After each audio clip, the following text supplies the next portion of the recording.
வணக்கம் மக்களே. நம்ம டீ குடிக்கிறது ஹெல்த்துக்கு நல்லதில்லை அப்படிங்காங்க. அதை மாற்றி நம்ம எப்படி ஹெல்த்தியான டீ போட்டு குடிக்கலான்னு வாங்க பார்ப்போம். இது ஒரு மரத்துலேருந்து எடுத்த பட்டை.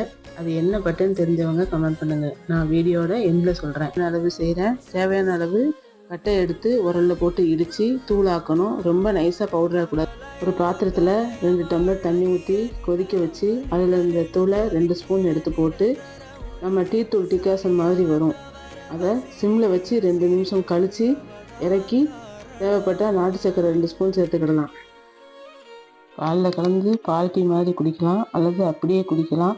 தேவைப்பட்டால் ஏலக்காய் சேர்த்துக்கலாம்.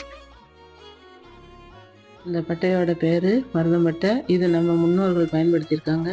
இந்த மருதம்பட்டை டீ எல்லாரும் குடிக்கலாம். பிபி, சுகர், கொலஸ்ட்ரால், இருதய பாதிப்பு உள்ளவங்களுக்கு ரொம்ப நல்லது. குறிப்பாக இதயத்தை பலப்படுத்த ரொம்ப நல்லதுன்னு சொல்கிறாங்க.